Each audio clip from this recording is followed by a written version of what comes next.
ನಮಸ್ಕಾರ ವೀಕ್ಷಕರೇ, big news ಮೀಡಿಯಾಸ್ಗೆ ಸ್ವಾಗತ.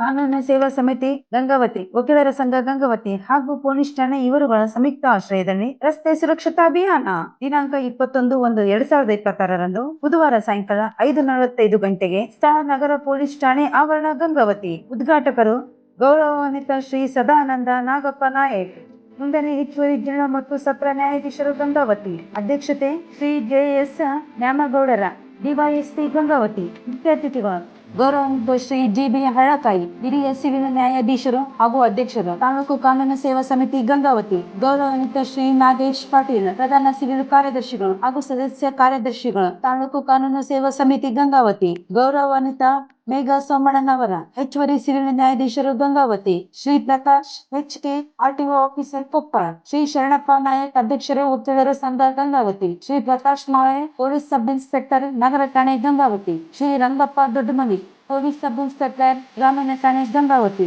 ಶ್ರೀ ಪ್ರಕಾಶ್ M ಕುಸಿಬಿ, ಉಪಾಧ್ಯಕ್ಷರು ವಕೀಲರ ಸಂಘ ಗಂಗಾವತಿ. ಶ್ರೀ HM ಮಂಜುನಾಥ, ಕಾರ್ಯದರ್ಶಿಗಳು ವಕೀಲರ ಸಂಘ ಗಂಗಾವತಿ. ಶ್ರೀ ಮಲ್ಲಿಕಾರ್ಜುನ ಮುಸಳಿ, ನೇಮ ವಿತರಣಾ ಸಮಿತಿ ಸದಸ್ಯರು, ತಾಲೂಕು ಕಾನೂನು ಸೇವಾ ಸಮಿತಿ Gangavathi. Shri Ismail Sab, police sub inspector ಸಂಚಾರಿ ಠಾಣೆ Gangavathi. Shrimati Sharadamma, police sub inspector ಸಂಚಾರಿ ಠಾಣೆ Gangavathi. Shri Nagaraj TG, police sub inspector ನಗರ ಠಾಣೆ Gangavathi. Shri Venkateshwara Chavan, police sub inspector ಗ್ರಾಮೀಣ ಠಾಣೆ ಗಂಗಾವತಿ ಮುಖ್ಯ ಅತಿಥಿಗಳಾಗಿ ಆಗಮಿಸಿದರು. ಸೊ ಮೇಜರ್ ಆಗಿ ನಾವು 5 ಮೇನ್ ರೂಲ್ಸ್ ಬಗ್ಗೆ ನಾವು ಜನರು ತಿಳ್ಕೊಂಡಿರ್ಬೇಕು. ಮೊದಲನೇದಾಗಿ ಒಬೇ traffic rules and science and signals. ಪ್ರತಿಯೊಬ್ಬರಿಗೂ ವೆಹಿಕಲ್ ಅಲ್ಲಿ ಓಡಾಡಬೇಕಾದ್ರೆ ಸೈನ್ಸ್ ಅಂಡ್ ಸಿಗ್ನಲ್ಸ್ ಗೊತ್ತಿಲ್ಲ ಅಂತಂದ್ರೆ ವೆಹಿಕಲ್ ಓಡಿಸೋದು ಭಾರಿ ಕಷ್ಟ ಆಗುತ್ತೆ.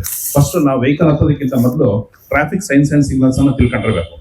ಟ್ರಾಫಿಕ್ ಸೈನ್ಸ್ ಅಂಡ್ ಸಿಗ್ನಲ್ಸ್ ಅಲ್ಲಿ 3 ತರ ಚಿಹ್ನೆಗಳಿದಾವೆ. ಒಂದು ಕಡ್ಡಾಯ ಚಿಹ್ನೆ, ನಾವೆಲ್ಲರಿಗೂ ಹ್ಯಾಂಡ್ ಬಿಲ್ಸ್ ಕೊಟ್ಟಿದೀವಿ, ದಯವಿಟ್ಟು ಅದನ್ನ ಅಬ್ಸರ್ವ್ ಮಾಡಿ. ಒಂದು ಕಡ್ಡಾಯ ಚಿಹ್ನೆ, ಒಂದು ಎಚ್ಚರಿಕೆ ಚಿಹ್ನೆ, ಇನ್ನೊಂದು ಮಾಹಿತಿ ಚಿಹ್ನೆ. ಕಡ್ಡಾಯ ಚಿಹ್ನೆ ಅಂದ್ರೆ ಕಂಪಲ್ಸರಿ ಆಗಿ ಅದನ್ನು ನೀವು ಪಾಲಿಸಲೇಬೇಕು. ಅದು ಪಾಲಿಸೋದ್ರಿಂದ ರಸ್ತೆ ಅಪಘಾತ 99% ಕಡಿಮೆ ಆಗುತ್ತೆ. ಯಾವುದೇ ಆಕ್ಸಿಡೆಂಟ್ಸ್ ಆಗೋದು ಮನುಷ್ಯನ ತಪ್ಪಿಂದ. ಇವತ್ತಿನ ದಿವಸ ವೆಹಿಕಲ್ಗಳು, ಯಾವುದೇ ಇಂಡಸ್ಟ್ರೀಸ್ ವೆಹಿಕಲ್ಗಳು ವಿತೌಟ್ ಎನಿ ಡಿಫೆಕ್ಟ್ಸ್ ಬರ್ತಾ ಇದೆ. ನಾನು ಎಷ್ಟು ಆಕ್ಸಿಡೆಂಟ್ಸ್ ಇನ್ಸ್ಪೆಕ್ಷನ್ಸ್ ಮಾಡಿದೀನಿ, ಒಂದೇ ಒಂದು ವೆಹಿಕಲ್ ಕೂಡ ವೆಹಿಕಲ್ ಡಿಫೆಕ್ಟ್ ಅಂತ ನಾವು ಯಾವತ್ತೂ ನೋಡಿಲ್ಲ. ವೆಹಿಕಲ್ ಡಿಫೆಕ್ಟ್ ಅಲ್ಲ, ಆಕ್ಸಿಡೆಂಟ್ಸ್ ಆಗ್ತಿರೋದೇ ನಮ್ಮಿಂದ. ಎಲ್ಲ ಪ್ಯಾಸೆಂಜರ್ಸ್ ಕೆಲವು ಸಮಯ ಅವರಿಗೆ ಲೈಸೆನ್ಸ್ ಇಲ್ದಲ್ಲ ಅಂತ ಓಡಿಸುವಂತದ್ದು, ಮತ್ತೆ ಡ್ರೈವರ್ಸ್ ಮೇಜರ್ ಆಗಿ ಆಕ್ಸಿಡೆಂಟ್ ಆಗ್ತಿರೋದು ಅದೇ ಉದ್ದೇಶಕ್ಕೋಸ್ಕರ. ನೆಕ್ಸ್ಟ್ ಎಚ್ಚರಿಕೆ ಚಿಹ್ನೆ. ಎಚ್ಚರಿಕೆ ಚಿಹ್ನೆ ಅಂತಂದ್ರೆ ರೋಡ್ ನಲ್ಲಿ ನಿಮ್ಗೆ ಕರ್ವ್ಸ್ ಎಲ್ಲಿದೆ, ಟರ್ನಿಂಗ್ಸ್ ಎಲ್ಲಿದೆ, ಆ ತರದ್ದೆಲ್ಲ ಚಿಹ್ನೆಗಳಿದೆ. ದಯವಿಟ್ಟು ನೋಡ್ಕೊಳ್ಳಿ, ಟೈಮ್ ಇಲ್ಲ ಇದನ್ನೆಲ್ಲ ಎಕ್ಸ್ಪ್ಲೈನ್ ಮಾಡೋದಕ್ಕೆ. ಸೊ ಅದನ್ನ ನೋಡ್ಕೊಳ್ಳಿ, ಅದ್ರ ಪ್ರಕಾರ ನೀವು ಎಚ್ಚರಿಕೆ ಚಿಹ್ನೆನ ಕಂಪಲ್ಸರಿ ಪಾಲಿಸಬೇಕು. ನೆಕ್ಸ್ಟ್ 3ನೇದು ಮಾಹಿತಿ ಚಿಹ್ನೆ. ಈಗ ಹೇಳ್ತಾ ಇದ್ರು, ವೆಹಿಕಲ್ ಅಲ್ಲಿ ನಿದ್ರೆ ಬಂದ್ರೆ ಎಲ್ಲಿ ನಿಲ್ಲಿಸ್ಬೇಕು, ಕಡಿಮೆ ಪೆಟ್ರೋಲ್ ಆಗಿದೆ, ಪೆಟ್ರೋಲ್ ಸ್ಟೇಷನ್ ಇಲ್ಲಿರುತ್ತೆ, ಆ ತರದ್ದೆಲ್ಲ ತೋರಿಸೋದು ಮಾಹಿತಿ ಚಿಹ್ನೆ. ಅದನ್ನ ಹಾಸ್ಪಿಟಲ್ಸ್, ಹೋಟೆಲ್ಸ್ ಎಲ್ಲಿದೆ ಅನ್ನೋದು 3ನೇ ಇದರಲ್ಲಿ ಇರ್ತದೆ, ಅದನ್ನ ನೋಡ್ಕೊಳ್ಳಿ. 2ನೇದು stay alert and avoid distraction. ಅಂದ್ರೆ ರೋಡ್ ನಲ್ಲಿ ಹೋಗ್ಬೇಕಾದ್ರೆ ನಾವು ಎಚ್ಚರಿಕೆಯಿಂದ ಇರಬೇಕು. ಹೇಳ್ತಾ ಇದ್ರು ನಮ್ಮ ಟ್ರಾಫಿಕ್ PS ಹೇಳ್ತಾ ಇದ್ರು, ಲೆಫ್ಟ್ ರೈಟ್ ನೋಡ್ಬೇಕು, ಗಾಡಿ ಓಡಾಡಿಸ್ತಾ ಇರ್ಬೇಕಾದ್ರೆ ಪೆಡಸ್ಟ್ರೈನ್ಸ್ ಬರ್ತಾ ಇದ್ರೆ ನೋಡ್ಬೇಕು. ಪೆಡಸ್ಟ್ರೈನ್ಸ್ ಬಂದ್ರೆ ನಾವು ಗಾಡಿ ನಿಲ್ಲಿಸಿ ಪೆಡಸ್ಟ್ರೈನ್ಸ್ಗೆ ಫಸ್ಟ್, ಅಂದ್ರೆ ಪಾದಚಾರಿಗಳಿಗೆ ಫಸ್ಟ್ ಜಾಗ ಕೊಡ್ಬೇಕು. ನಾವೇನ್ ಮಾಡ್ತೀವಿ, ಪಾದಚಾರಿ ಜಾಗನೇ ಕೊಡಲ್ಲ, ನಾವು ಗಾಡಿ ನುಗ್ಗಿಸ್ತಾ ಇರ್ತೀವಿ. ಅಂತ ಟೈಮ್ ನಲ್ಲಿ ಪಾಪ ವಯಸ್ಸಾದವರಿಗೆ ನಡೆಯಕ್ಕಾಗಲ್ಲ, ತಪ್ಪಿ ಬೀಳ್ತಾರೆ. ಅಂತ ಟೈಮಲ್ಲಿ ಆಕ್ಸಿಡೆಂಟ್ಸ್ ಆಗ್ತದೆ. ಸೊ ಡಿಸ್ಟ್ರಾಕ್ಷನ್ಸ್ ಅಷ್ಟೇ, ರೋಡ್ ನಲ್ಲಿ ಡಿಸ್ಟರ್ಬೆನ್ಸಸ್ ಮಾಡ್ಕೊಂಡು ಗಾಡಿನ ಓಡಿಸಬಾರ್ದು. 3ನೇದು ಸೇಫ್ಟಿ ವೇರ್ಸ್ ಅಂತ. ಸೇಫ್ಟಿ ಗೇರ್ ಅಂತಂದ್ರೆ 2 ವೀಲರ್ಸ್ಗೆ ಹೆಲ್ಮೆಟ್ಸ್, 4 ವೀಲರ್ಸ್ಗೆ seat belts. It is very compulsory. ಇವಾಗ ಸೀಟ್ ಬೆಲ್ಟ್ಸ್ ಮತ್ತೆ ಇದಿಲ್ಲ, ಏನು ಹೆಡ್ ಗೇರ್ಸ್ ಅಂತಂದ್ರೆ ಹೆಲ್ಮೆಟ್ಸ್ ಇಲ್ಲ ಅಂದ್ರೆ ಮಿನಿಮಮ್ 500 ರೂಪಾಯಿ ದಂಡ ಇದೆ. ಸೆಕೆಂಡ್ ಅಫೆನ್ಸ್ 1000 ರೂಪಾಯಿ ದಂಡ ಇದೆ. ಸೊ ಅದನ್ನ ನೋಡ್ಕೊಂಡು ಓಡಿಸ್ಬೇಕು. Next control your speed according to speed. Road, ಪ್ರತಿಯೊಂದು ರೋಡ್ಗೂ ಒಂದೊಂದು ಸ್ಪೀಡ್ ಅಂತ ಇದ್ದಾರೆ. ಮ್ಯಾಕ್ಸಿಮಮ್ ಹೈವೇನಲ್ಲಿ 100 ಕಿಲೋಮೀಟರ್ ಸ್ಪೀಡ್. ಯಾವುದೋ ಒಂದು 2 ರೋಡ್ಗಳಲ್ಲಿ ಮಾತ್ರ 120, ಇಂಡಿಯಾದಲ್ಲಿ 120 ಕಿಲೋಮೀಟರ್ ಸ್ಪೀಡ್ ಇಟ್ಟಿದ್ದಾರೆ. ಅದು ತುಂಬಾ express highways. Other than that any NH maximum speed is 100 kilometres.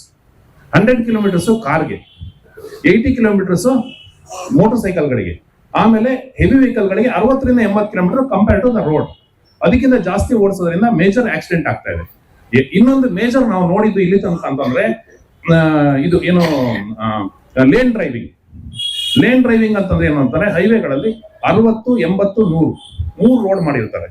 60ರಲ್ಲಿ ಯಾರು ಹೋಗ್ಬೇಕು, 80ರಲ್ಲಿ ಯಾರು ಹೋಗ್ಬೇಕು, 100ರಲ್ಲಿ ಯಾರು ಹೋಗ್ಬೇಕು, ಅಲ್ಲಿ ಬರೆದಿರ್ತಾರೆ. ಅದನ್ನ ಯಾರು ಓದೋದೇ ಇಲ್ಲ. ಲಾರಿಯವರು, ಮೇಜರ್ ಲಾರಿ ಮಾಲೀಕರು ಅಥವಾ ಅಸೋಸಿಯೇಷನ್ ದಯವಿಟ್ಟು ತಿಳ್ಕೊಳ್ಳಿ, ಎಲ್ಲರೂ ರೈಟ್ ಹ್ಯಾಂಡ್ ಸೈಡ್ ನಲ್ಲಿ ಗಾಡಿ ಓಡಿಸ್ತಾ ಇದ್ದಾರೆ. ನಾವು ಬಂದು ನಮ್ಗೆ ಬಂದು ಕೇಳ್ತಾರೆ, ಏನ್ ಸರ್ ನಿಮ್ಗೆ ಅವಾಯ್ಡ್ ಮಾಡಕ್ಕಾಗಲ್ಲ ಕೇಸ್ ಬ್ರೇಕ್, ಅಷ್ಟು ಫಾಸ್ಟ್ ಅಲ್ಲಿ ಗಾಡಿ ಹಿಡಿಯಕ್ಕೆ ಹೋದ್ರೆ ಹಿಂದ್ಗಡೆ ಬರೋಂತ ವೆಹಿಕಲ್ ಗಳಿಗೆ ಇನ್ನೂ ತೊಂದರೆ ಆಗೋಗ್ತದೆ, ಅವರು ಆಕ್ಸಿಡೆಂಟ್ ಆಗೋ ಚಾನ್ಸ್ ಇರ್ತದೆ. ದಯವಿಟ್ಟು ರೈಟ್ ಸೈಡ್ ನಲ್ಲಿ ಯಾವುದೇ ಕಾರಣಕ್ಕೂ ಲಾರಿ ರೈಟ್ ಸೈಡ್ ನಲ್ಲಿ ಓಡಿಸಂಗೆ ಇಲ್ಲ. ಕೀಪ್ ಲೆಫ್ಟ್, ಫಸ್ಟ್ ಲೇನ್ ಅಲ್ಲೇ ಓಡಿಸ್ಬೇಕು. ಮೇಜರ್ ನಾನು ರಿಕ್ವೆಸ್ಟ್ ಮಾಡೋದು, ಇದರಿಂದ ಎಷ್ಟು ಜನಗಳಿಗೆ ತೊಂದರೆ ಆಗ್ತದೆ ಅಷ್ಟಷ್ಟು ತೊಂದರೆ ಆಗ್ತದೆ. ಇನ್ನೊಂದು ಲಾರಿ ಮಾಲಕರಿಗೆ ದಯವಿಟ್ಟು ನಾನು ಹೇಳ್ತೀನಿ, ನೆನ್ನೆನೂ ನಾನು ಇಲ್ಲಿ ಬಂದ್ಬಿಟ್ಟು 6 ಕೇಸ್ ಬರ್ತಿದ್ದೀನಿ, ಇವತ್ತು 1 ಕೇಸ್ ಬರ್ತೀನಿ ಸ್ಟೋನ್ ಲೋರಿಗೆ ಮತ್ತೆ ಮಡ್ ಲಾರಿಗೆ. ಸರ್ ಏನ್ ಸರ್ ನೀವು ಪಬ್ಲಿಕ್ಸ್ ನಾವಿಲ್ಲಿ ಲೋಕಲ್ಸ್ ತೊಂದರೆ ಕೊಡ್ತಾ ಇದ್ದೀನಿ, ನಾನು ಹಂಗೆ ಹೇಳಿಲ್ಲ. ಇಲ್ಲಿ ಮೊನ್ನೆ ಒಂದು ಇದಾಗಿದೆ, ಏನು ಸ್ಟ್ರೈಕ್ ಆಗಿದೆ, ನಾವು ನಾಳೆನೂ ಬರ್ತೀವಿ, ನಾಡ್ದು ಬರ್ತೀವಿ, ಆಚರಣೆ ಬರ್ತೀವಿ, ಕಂಟಿನ್ಯೂಸ್ ಕೇಸ್ ಬರೀತೀವಿ. ಅಲ್ಲಿಂದ ಏನಾಗ್ತದೆ, ಮಡ್ ತಲೆ ಮೇಲೆ ಮೈ ಮೇಲೆ ಬೈಕ್ಗೆ ಹಾರ್ತಾ ಇದೆ, ಅದರಿಂದ ಆಕ್ಸಿಡೆಂಟ್ಸ್ ಆಗ್ತಾ ಇದೆ, ಎಷ್ಟೋ ಜನಗಳಿಗೆ ಕಣ್ಣೆಲ್ಲ ಉರಿತಾ ಇದೆ. ನಮ್ದೇ ವೆಹಿಕಲ್ ಗಳಲ್ಲಿ ನೋಡ್ತಾ ಇವೆ, ಗಾಡಿಗಳು ಬಂದ್ಬಿಟ್ಟು ಗಾಡಿ ಹೋಗ್ಬೇಕಾದ್ರೆ ಗ್ಲಾಸ್ ಗಳು ಹೊಡಿತಾ ಇದೆ, ಸ್ಟೋನ್ ಬಂದ್ಬಿಟ್ಟು. ಅಟ್ಲೀಸ್ಟ್ ಒಂದು 5,000 ರೂಪಾಯಿ ಟಾರ್ಪಲ್ ಖರ್ಚು ಮಾಡಿ ಟಾರ್ಪಲ್ ತಾಣಕ್ಕಾಗಲ್ವಾ? ಇದೆಲ್ಲ ರಸ್ತೆ ಸುರಕ್ಷತೆಯಲ್ಲಿ ಮೇನ್ ನೋಡ್ಬೇಕಾಗಿರೋದೇನೆ. ನಾನು ಒಬ್ಬನೇ ರೋಡ್ ಯೂಸರ್ ಅಲ್ಲ, ರೋಡ್ ಯೂಸ್ ಮಾಡೋದು ಪ್ರತಿಯೊಬ್ಬರಿಗೂ ರೋಡ್ ಬೇಕು, ಎಲ್ಲರಿಗೂ ಅದ್ರದ್ದು ಹಕ್ಕಿದೆ. ಯಾರೇ ಆಗ್ಲಿ, ಪಾದಚಾರಿ ಆಗಿರ್ಲಿ, ಮೋಟರ್ ಸೈಕಲ್ ಆಗಿರ್ಲಿ, ಕಾರ್ ಆಗಿರ್ಲಿ, ಲಾರಿ ಆಗಿರ್ಲಿ, ದೊಡ್ಡವನೇ ಕೆಳಗೆ ಹಂಗಲ್ಲ. ಅದು ಪ್ರತಿಯೊಬ್ರು ಯೂಸ್ ಮಾಡೋದಕ್ಕೆ ಪ್ರತಿಯೊಬ್ಬರಿಗೂ ಅದಕ್ಕೆ ಅನುಕೂಲ ಆಗಿರ್ಬೇಕು. ಅದನ್ನ ದಯವಿಟ್ಟು ಅರ್ಥ ಮಾಡ್ಕೊಳ್ಳಿ. Next, never drive under the influence of alcohol and drugs. Major ಆಗಿ ಏನ್ ನಾವೇ ನೋಡಿದ್ದು, ಲಾರಿಗಳು ಮೇಜರ್ ಆಗಿ ನಾರ್ತ್ ಇಂಡಿಯನ್ ಲಾರಿಗಳಲ್ಲಿ ನಾವು ನೋಡ್ತಾ ಇರೋದು ಅಡಲ್ಟ್ರೇಷನ್ ಆಫ್ ಡ್ರಗ್ಸ್. ಹೆವಿ ಗಾಂಜಾ ಉಪಯೋಗಿಸ್ತಾ ಇದಾರೆ, ಡ್ರೈವ್ ಮಾಡ್ತಾ ಇದಾರೆ, ಮೈ ಮೇಲೆ ಬಿಡ್ತಾರೆ. ಆಮೇಲೆ ಅದನ್ನ ಇನ್ಫ್ಲೂಯೆನ್ಸ್ ನೋಡಿ ಇಲ್ಲಿ ಎಲ್ಲ ಡಾಬಾದಲ್ಲಿ ನಮ್ಮವರು ಸೇರ್ಬಿಟ್ಟು ಅದ್ರ ವ್ಯವಹಾರ ಸ್ಟಾರ್ಟ್ ಆಗಿದೆ.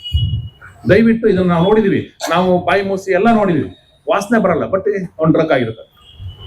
Alcohol drugs major problem. ದಯವಿಟ್ಟು ಇದನ್ನ ಅವಾಯ್ಡ್ ಮಾಡಿ, ಅದನ್ನ ಯೂಸ್ ಮಾಡಿ ಗಾಡಿ ಓಡಿಸಂಗಿಲ್ಲ. ಸಿಗಾಕೊಂಡ್ರೆ ದಂಡ ಪ್ಲಸ್ ಜೈಲ್ ಆಗುತ್ತೆ. ಸೊ ನೆಕ್ಸ್ಟ್, ಈಗ ಆಟೋ ರಿಕ್ಷಾದ್ದು ಲೈಸೆನ್ಸ್ ಬಗ್ಗೆ ನಮ್ಮ ಸಾಹೇಬರು ಕೇಳಿದ್ರು, ಪೊಲೀಸ್ ಸ್ಟೇಷನ್ ಅಲ್ಲಿ ಇದೊಂದು ಅಭಿಯಾನ ಮಾಡಬೇಕು, ಆಟೋ ರಿಕ್ಷಾದವರಿಗೆ ಲೈಸೆನ್ಸ್ ಬಗ್ಗೆ ಅವೇರ್ನೆಸ್ ಇಲ್ಲ ಅಂತೇಳಿ. ಆಕ್ಚುಲಿ ಒಂದು ಪ್ರಾಬ್ಲಮ್ ಆಗಿದೆ, ಸೆಂಟ್ರಲ್ ಗವರ್ಮೆಂಟ್ ಅಲ್ಲಿ ಆಟೋ ರಿಕ್ಷಾ ಅನ್ನೋ ಒಂದು ಕ್ಯಾಟಗರಿನ ತೆಗೆದುಬಿಟ್ಟಿದ್ದಾರೆ. ಇವಾಗ ಯಾರೇ ಗಾಡಿ ಓಡಿಸ್ಬೇಕಾದ್ರೆ ಆಟೋ ರಿಕ್ಷಾ ಅನ್ನೋ ಪರ್ಟಿಕ್ಯುಲರ್ ಲೈಸೆನ್ಸ್ ಇಲ್ಲ. LMV ಲೈಸೆನ್ಸ್ ತಗೊಂಡ್ರೆ ಆಟೋ ರಿಕ್ಷಾ ಫ್ರೀ. ನಾಳೆ ದಿವಸ ನಿಮ್ಗೆ ಏನಾಗಿರ್ತೀವ, ಆಟೋ ರಿಕ್ಷಾ ಲೈಸೆನ್ಸ್ ತಗೊಂಡಿದ್ದೀರಿ, ನೀವು ಆಟೋ ರಿಕ್ಷಾ ಲೈಸೆನ್ಸ್ ರಿನ್ಯೂವಲ್ ಬಂದಾಗ ನಿಮಗೆ ನಾವು ಆಟೋ ರಿಕ್ಷಾ ಅಂತ ಕೊಡಲ್ಲ, LMV ಅಂತಾನೆ ಕೊಡ್ತೀವಿ. ಸೊ ಇದು ಮೇಜರ್ ಪ್ರಾಬ್ಲಮ್ ಆಗಿದೆ. ನಮಗೂ ಕನ್ಫ್ಯೂಷನ್ ಆಗ್ತದೆ ಯಾವ ತರ ತಗೊಳ್ಳೋದು ಅಂತ. ನಾನು ಬರ್ತಾರೆ ನಮ್ಮಲ್ಲ ಕೇಳ್ತಾರೆ, ಸರ್ ನಾನು ಲೈಫ್ ನಂಗೆ ಆಟೋ ರಿಕ್ಷಾ ಓಡಿಸಿ, ನೀನು ಇವಾಗ ನಾನು ರಿನ್ಯೂವಲ್ ಮಾಡ್ಕೊಳ್ಳೋದು, ಆಟೋ ರಿಕ್ಷಾನೇ ರಿನ್ಯೂವಲ್ ಮಾಡು. ಹಂಗಾಗಲ್ಲ, ನಾನು ಗಾಡಿ ನಂಬರ್ ಬರೀಬೇಕು, ಆಟೋ ರಿಕ್ಷಾ ನಂಬರ್ ಬರೆಯಕ್ಕೆ ನನಗೆ ಪ್ರಾವಿಷನ್ ಇಲ್ಲ. ಸೊ ನಾನೇನ್ ಹೇಳೋದು ಅಂದ್ರೆ, ಇದಕ್ಕೊಂದು ದಾರಿ ಅಂತಂದ್ರೆ 4 ದಿವಸನೋ 6 ದಿವಸನೋ ಯಾವುದೋ ಒಂದು ಟ್ರೈನಿಂಗ್ ಕೋರ್ಸ್ ಹೋಗಿ ಅಲ್ಲಿ ಡ್ರೈವ್ ಕಲ್ತ್ಕೊಂಡ್ಬನ್ನಿ, ನಾವು ನಿಮಗೆ ರಿನ್ಯೂವಲ್ ಮಾಡ್ಕೊಡ್ತೀವಿ.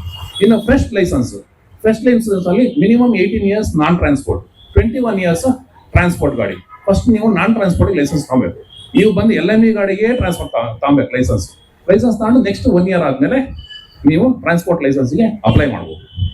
ಸೊ ನೀವು ಲರ್ನಿಂಗ್ ಲೈಸೆನ್ಸ್ ನೀವು ಆನ್ಲೈನ್ ಅಲ್ಲೇ ಮಾಡ್ಬೇಕು. ನಮ್ಮ ಹತ್ರ ನೀವು RTO ಆಫೀಸಿಗೆ ಬರೋ ಅವಶ್ಯಕತೆ ಇಲ್ಲ. ಈವನ್ 1 ತಿಂಗಳು ಆದ್ಮೇಲೆ ನೀವು ನಮ್ಮ ಸಾಹೇಬರುಗಳಿಗೆ ಮಾತಾಡಿವಿ ಆಲ್ರೆಡಿ, ನಿಮ್ಮ ಅಪ್ಲಿಕೇಶನ್ಸ್ ಎಲ್ಲ ಕೊಡಿ, ನಾವು ಫಾಲೋ ಅಪ್ ಮಾಡ್ತೀವಿ.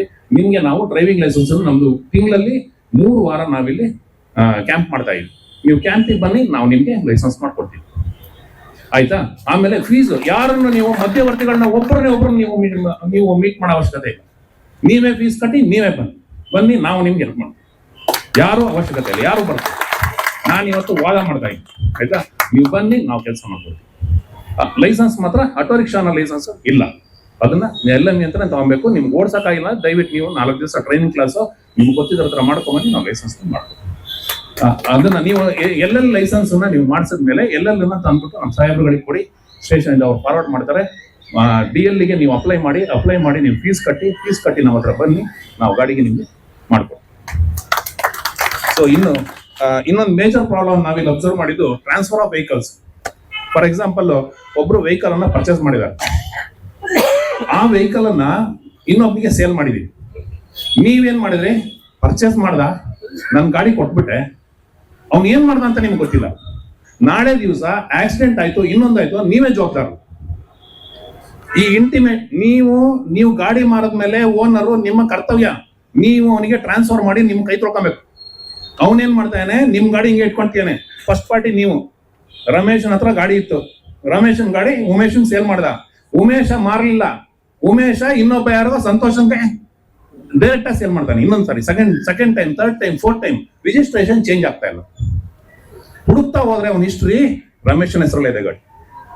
ಆಕ್ಸಿಡೆಂಟ್ ಯಾರು ಮಾಡ್ದ, ಹೊಡೆದಿದ್ ಯಾರು, ಫೀಸ್ ಕಟ್ಟಿದ್ದೆ ಯಾವ್ದು ಗೊತ್ತಾಗಲ್ಲ. ಅಂತದ್ರಲ್ಲಿ ಯಾರು ಫಸ್ಟ್ ಓನರ್ ಡ್ಯಾಮೇಜ್ ಆಗ್ತದೆ. ಸೊ ಇದು ಭಯಂಕರವಾಗಿ ನಡೀತಾ ಇದೆ. ಇದು ನೀವು ಯಾರು ಓನರ್ಸ್ ಇದ್ದೀರಾ, ನಿಮ್ಮ ವೆಹಿಕಲ್ ನ ಸೇಲ್ ಮಾಡೋದಾದ್ರೆ ದಯವಿಟ್ಟು ನೀವು ನೋಡಿ ಯಾರಿಗೆ ಕೊಡಬೇಕು ಅಂತ ಡಿಸೈಡ್ ಮಾಡಿದ್ರೆ ಅವರಿಗೆ ನೀವು ರಿಜಿಸ್ಟ್ರೇಷನ್ ಮಾಡಿಸಿ ಕೊಡಬೇಕು.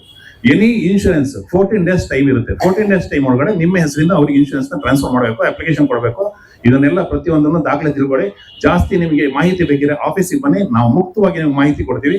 ಅದ್ರ ಪ್ರಕಾರ ನೀವು ಮಾಡ್ಕೊಂಡು ಹೋಗಿ. ಇನ್ನುಳಿದ ರಸ್ತೆ ಸುರಕ್ಷತೆ ಬಗ್ಗೆ ಆಲ್ಮೋಸ್ಟ್ ಎಲ್ಲ ಹೇಳ್ತಾ ಇದ್ದಾರೆ, ಅದ್ರ ಬಗ್ಗೆ ದಯವಿಟ್ಟು ಓದ್ಕೊಳ್ಳಿ. Thank you so much. ಏನೇ ನಿಮಗೆ ಡೌಟ್ಸ್ ಇದ್ರು ನಮ್ಮ RTO ಆಫೀಸಿಗೆ ಬನ್ನಿ, ಮುಕ್ತವಾಗಿ ನಾವು ನಿಮಗೆ ಹೆಲ್ಪ್ ಮಾಡ್ತೀವಿ. Don't worry any doubt. Thank you.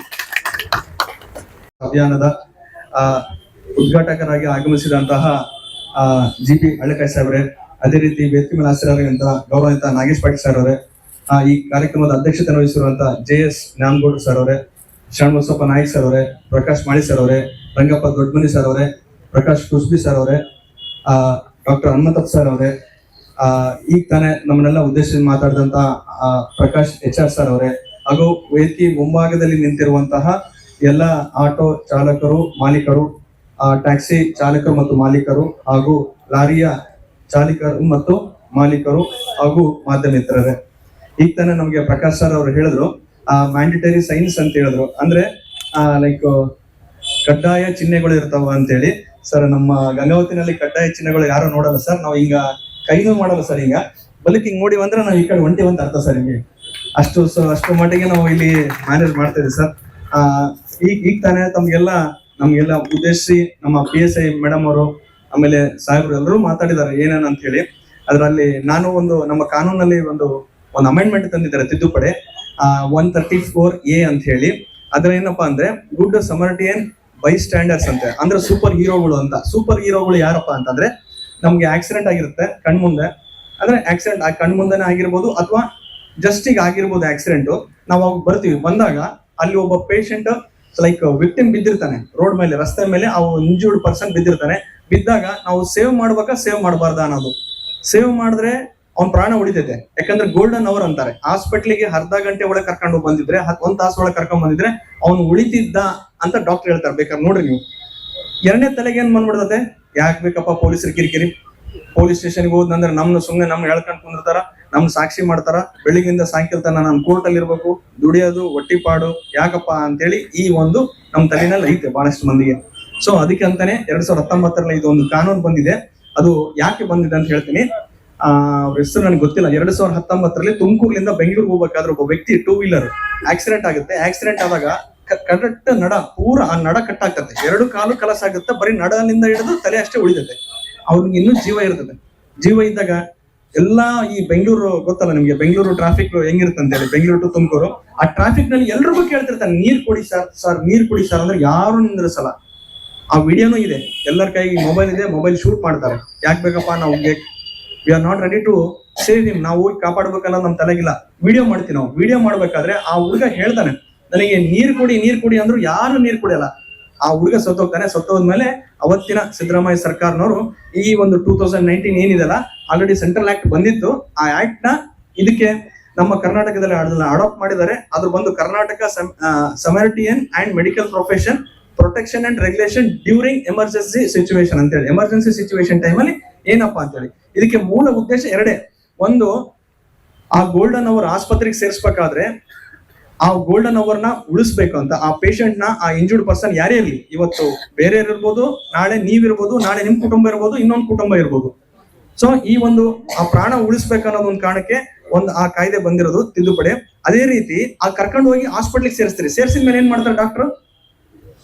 ಆಯ್ತು, ಪೇಷಂಟ್ ಗೆಲ್ಲ ಟ್ರೀಟ್ಮೆಂಟ್ ಆಗಿದೆ, ನೀವು ದುಡ್ಡು ಕೊಡಿ ಅಂತ ಕೇಳ್ತಾರೆ. ಆ ದುಡ್ಡು ಪೀಡ್ಸಂಗಿಲ್ಲ ಡಾಕ್ಟರ್.